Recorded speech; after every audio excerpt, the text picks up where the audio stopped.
This is SB Nation Radio. And SBNationRadio.com. Presented by Quicken Loans. Live from the O'Reilly Auto Parts Studios. Here's Eytan Shander.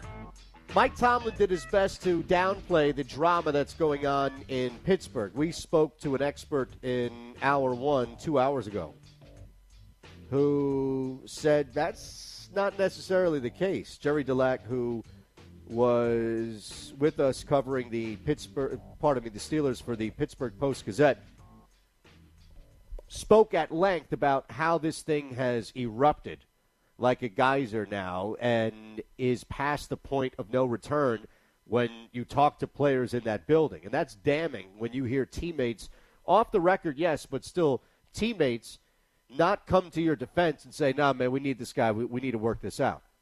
I saw this in 2005 when I was in the Philadelphia Eagles locker room covering that team for a local radio station here, and you saw every guy outside of Donovan McNabb and a handful of linemen come out and were beyond vocally supportive. I mean, that's putting it lightly.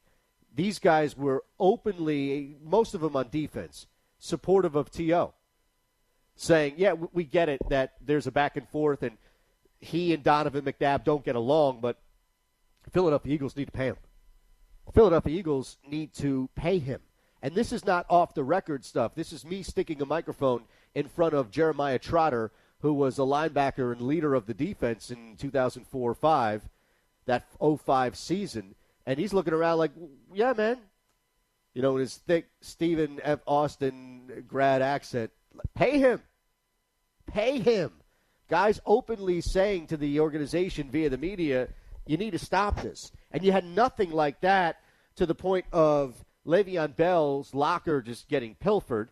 And now with Antonio Brown, as Jerry's told us earlier, that was the case. There was something that popped of this story that is hilarious because Antonio Brown blew up and basically skipped practice following that and then returned like nothing happened. He returned like nothing at all even went down, and he just showed up ready to work the next day following missing practice and the subsequent blow-up that came from it. So you have to think to yourself just what's going on in his brain that he thought he could slide in there and act like nothing happened, and everybody around him would act like nothing happened. So we dug deep, and we found the TV equivalent. This is exactly a scene right out of Seinfeld. But Jerry was on with us earlier from the Pittsburgh Post-Gazette, at Jerry Dulac on Twitter, and with a G. This was how he laid out the scenario of what Antonio Brown did and how he tried to show up the next day like nothing went down. When the players walked into the locker room on Sunday before the game, now the Steelers hang all the uniforms in the locker until 90 minutes before when the inactives come out. So they walk in and they see Antonio Brown's uniform in his locker, hanging in his locker, after they know that he intentionally skipped practice, took himself out of practice, refused to practice, right. Skipped every meeting, did not go to the walkthrough on Saturday, skipped the team meeting at the hotel Saturday night, and they walk in and see a jersey hanging there, potentially meaning he could play. And one of the players told me, he said, and now it's a starter, when I saw this, I didn't even want to play the game. And to use their words of covering it up, his behavior with saying that he was injured, there was no knee injury. He had no issues with his knee injury. Even Mike Tomlin admitted they said he was going for an MRI Friday, and at least Mike Tomlin, I'll give him credit, he didn't try to walk around it. He said no, he never went for it because he never had an issue with it. But Antonio Brown shows up expecting to play after doing all that to show you where his mindset. He shows up expecting to play, thinking there's nothing wrong with what he did, but I'm good to play now, so I'm going to play. And thankfully, to Mike Tomlin's credit, he said, no, you're not playing. But that what transpired, just annoys some of the players. And then Eytan, on Monday or yesterday, Vince Williams, our inside linebacker, tweets, "I hate rats, bleep them." Well, I mean, that's firing at your teammates who talked about Antonio Brown or let the cat out of the bag. So there's another layer of a divisive element taking place, and that's what happens. So there's these divided lines already that are forming, and it just can't get any better. I'm sorry, it's one thing. You have one little misstep, and they say we accept them back. You have salary, contract holdouts. That's a whole nother issue. When you just deliberately skip practice, and then it annoyed the players too. Well, it doesn't annoy them, but they think, yeah, and he still gets paid for that because he wasn't suspended or anything. He does all that, and he's still going to get his huge paycheck. And that's the kind of stuff that just infuriates the players when you're just not all in, and you just deliberately do this, and then incredulously think you're just going to show up and play. Unbelievable. Skips practice, shows up the next day, game day, expecting to be out there and playing like nothing happened. Completely bails on his teammates and then shows up, coaching staff, teammates, everybody in the building looking up like, dude, what happened, man? Where were you? And he turns around, what do you mean? What happened? I'm here. I'm here to play football. I'm here to be out there on the field and go out there and earn some money. Practice? What? Oh, we had practice yesterday? Oh, I'm sorry. We had practice? I didn't know we had practice. Yeah, I was doing some stuff. I had to get some things done in the house before our final game here. But I'm here. I'm here to play.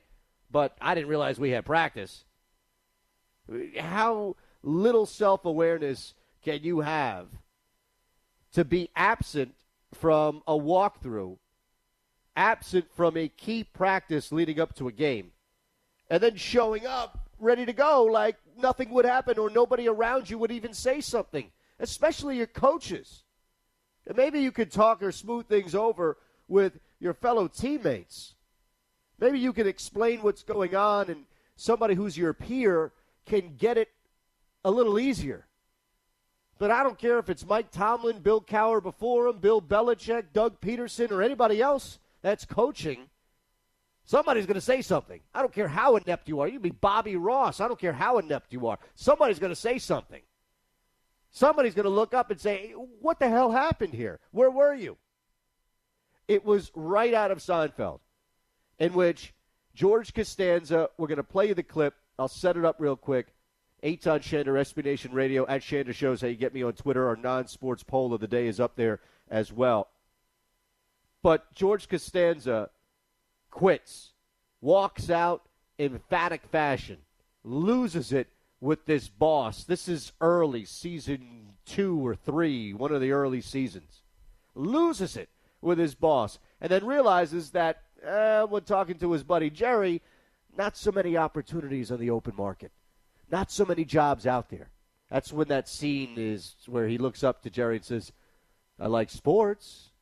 And then they go back and he thinks, maybe I shouldn't have. So he tries to rectify and think to himself, all right, well, I can just walk back in like nothing happened. He can walk back in, and I think Jerry even says, nobody takes you seriously. Maybe Antonio Brown had a George Costanza moment in which he realized, nobody takes my antics seriously anyway. So he looks back, has a moment of clarity, thinks, wow, I made a mistake by not showing up on Saturday. Let me get out there on Sunday. And then somebody in his inner circle's like, yo, AB, man, somebody's going to say something. And then he has this moment, and he thinks, you know what? Maybe I can slide in there. Nobody's going to take me seriously, just like the last time. It'll be like nothing happened. It was right out of Seinfeld. Here's the clip. I want to remind everyone that the 10th anniversary party for Rick Barr Properties is going to be Wednesday afternoon at 4 o'clock in Lasky's Bar on Madison and 48th. I want all of you to be there. This really means a lot to me. Is that Costanza over there? What are you doing here? What? Am I crazy? Or didn't you quit? When? Friday. Oh, what, that? Are you kidding? I didn't quit. Why, you took that seriously. You mean laughing stock, all that stuff? Come on, will you stop it? No brains, no ability? Teasing. What? Okay, I want you out of here. Unbelievable. Antonio Brown steps in thinking, hey, it was a joke. Come on. We didn't have practice. You're pulling one over on me. You're pulling my leg here. We didn't have practice on Saturday. Come on. He looks over to Big Ben. Roethlisberger, man. This guy, this Tomlin guy, he's joking. We had practice. He's giving him the elbow in the side. He's giving Roethlisberger the elbow, the jab. Come on, man. This Tomlin, he's trying to joke with me. Practice was canceled. We didn't have it. I was handling some things. He shows up and acts like nothing has changed. Everything is normal, and he can slide right in under the radar. Hilarious. I don't know what's going to happen anytime soon because of the date that has to hit June 1st and the economics of it. But the hilarity of this situation has reached a new peak now where Antonio Brown is essentially acting or tried to slide in like nothing changed. Meanwhile, Mike Tomlin is non-committal with his committal statements, meaning he's coming out there saying, yeah, Antonio Brown didn't request a trade or anything along those lines, but can't commit to his future with the Steelers. Can't commit to Brown's long-term future with the Steelers because nobody has any idea. Nobody has any idea which way this thing is going to go until we hit that day, that deadline of June 1st, and it becomes economically feasible from moving on from Antonio Brown. But you've heard this all week. You'll continue to hear this as this becomes a bigger storyline, and more people are talking about it once we have Monday, Tuesday, Thursday, Friday. You need a Wednesday thing, and it's not me I'm saying as far as the NFL shows and products, and this has taken over. And Wednesday is not always a literal thing like a Wednesday thing. It means a Tuesday through Thursday, especially with the removal of Thursday night football from our lives into the postseason. So there are stories in the NFL that drive the drama, and this is right there at the top of it. We don't know the extent of this damage and how repairable it is. We don't. We've been told that players inside that locker room, you just heard Jerry, players inside that locker room have offered zero vote of confidence that Antonio Brown is, A, doing the right thing, and B, can get anything remotely close to a Band-Aid on this situation. It's more than a Band-Aid right now. It's either working something economically out with him, which I don't know how because he's year 3 of this deal, or you turn around and say you have to bite the bullet and accept what you get on a trade once it becomes economically feasible. And, I don't know if Ben Roethlisberger wants this or not, but if you're still looking at holding on to any hopes of winning another Super Bowl, of not retiring before your career is over and wondering if you could have gotten that third Super Bowl and what that third Super Bowl means to your legacy and Hall of Fame and everything that comes with it, and you can deal and you can tolerate with Antonio Brown being there in your offense, knowing how valuable he is. Now, their chemistry was totally off on the field this year. Just like it was off the field, it was totally off on the field this year. So if you look up and think, it's worth it, I don't have many years left, I want to play for the next 3 or 4 years, but it's tough getting hit like this, the injuries that I've sustained, the wear and tear on my body. It's nice to have a built-in go-to guy like, I don't know, one, if not the best wide receiver in the NFL.